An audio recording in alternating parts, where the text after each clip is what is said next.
Shalom and good day all. This is Tehillim29 back again for another comic review. And in this comic review, I've got a DC title being Action Comics by Gail Simone, and also Kid Venom by Taigami. So I'll now get things organized for the first one that I'll be reviewing. So the first one I'll be working on will be the Action Comics, issue 1067 by Gail Simone. With this, I will mainly be covering the first story of this issue. I will not be covering the back story, and it will be mainly the front story that will be getting the rating. So first things first, does this cover in any way, shape, or form connect to something that is happening inside with the story? Sure enough, it does, to which I give a 7 out of 10. Now it's time to move into the area of the internal art as we have a look around the beginning, middle, and of course the end, and also what's happening story-wise with the characters. So as the story begins, we have Clark Kent along with Jimmy Olsen, and I think it's Lois Lane with him. I'm not too sure. It might be someone else. And of course, Clark Kent is I guess getting grounded in a way with the people in the neighborhood and the people he's interviewing. And like all things in Superman, we also get visitors from another planet. And in this case, we learn that these visitors are slightly aggressive. And of course, Superman has to come in and show that we on the planet Earth don't put up with this nonsense. And last but not least, towards the end, which Superman is also helping his close friends that are in danger. So for the internal art, I give it a 7 out of 10. Thank you, Gail Simone. I actually didn't mind this story. Next is the area of the actual story itself for this review. So first things first, well, I should have included reference, but this time I didn't, but because I forgot by accident. Seeing that there's no references to anything sort of like from the past Superman, like is this connected to Golden Age Superman, Silver Age Superman, or I guess early Bronze Age Superman? It's really hard to tell. But no doubt with the art style, it does actually connect to one of those. Next is the area of time. We get no indication as to what time this is happening out throughout the day. Next is the location, to which a lot of this takes place in Metropolis. Next is the cast of characters, to which we see Clark Kent, Superman. We also meet someone by the name of, so we also get the name of one of the people that he meets on the street.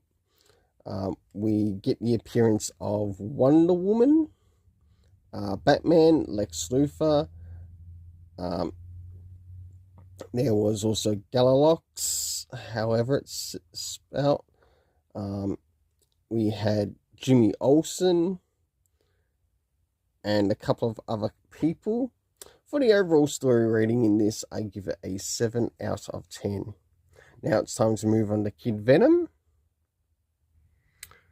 So as we start to move into Kid Venom, does this cover in any way, shape, or form connect to something that is happening inside with the story? Sure enough, it does, to which I give it an 8 out of 10. And I must admit, what I actually bring up this week for the comic book haul is that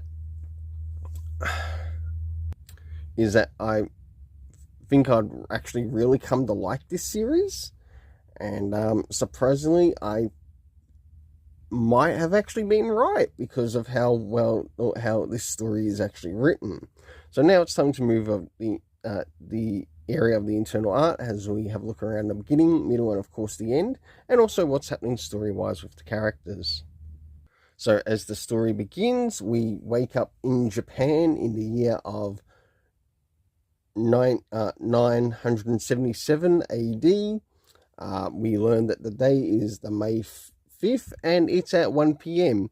And as the story begins, we meet up with the character of Kintaro, to which we learn that he is actually going to get a promotion of sorts a little bit later on throughout the story. And I'll try to bring things to that particular page.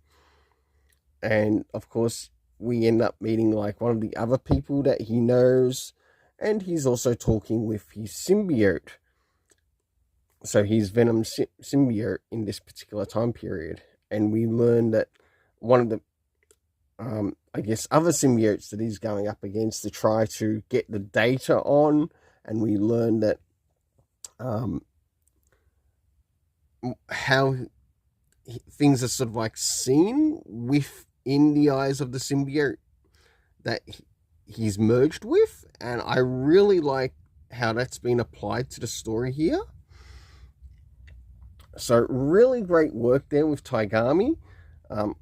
He sounds like someone who's done quite a bit of research into the lore of maybe Spider-Man and also Venom himself, but also making sure that the audience also knows what is happening. So as we slowly start to move towards the middle of the story, we get a bit of a glimpse of something that connects to, the Spider-Man universe. And of course, we get someone asking what it is. And it's actually around this area that sort of like after the occurrence of events that take place between sort of like the early pages and today's pages and the taking out of the symbiote. They are now preparing for a ceremony in regards to the of the character of Kintaro. And this is the area of, the character's promotion, to which he now starts to bear the name of his, we learn his family's his family name, to which this is in a way sort of like his promotion, but also his legacy within the family. And I think that this is actually really quite done. And it shows that they've been doing this for quite a long time here in Japan. And this is sort of like how members of this particular family inherit, or through their rite of passage, earn their, in this case, their father's name, or it might be their mother's name, depending on how it's written. And we see that he's now Sakata Kintoki. And last but not least, towards the end, to which a number of, symbiotic bugs of sorts come to try to interfere with what's happening. And of course, sort of like after the turn of events, well, got to get back on the battlefield again. So really nicely done with the internal arts, which I give it an 8 out of 10. Now it's time to move in relation to the area of the story. First is the area of time, to which I brought up earlier. The year is 977 AD. We learned that day is May 5th, and we also learned that on this day, it's also Kintaro's birthday. So he was 13, now 14. And the earliest parts that we see in the story take place at around 1 p.m. The location to which this takes place is in Japan, in the city of Kyoto, and we also learned that it also takes place in a bit of a family mansion of sorts. Next is the cast of characters, to which we have Kintaro with his symbiote by the name of Clinter, which is really interesting. It sounds very similar to Splinter. We also meet some other characters, such as Usui, Minato, Ibara, and someone by the name of Suna. And when I saw the name Suna, it immediately reminded me of Suna Sawada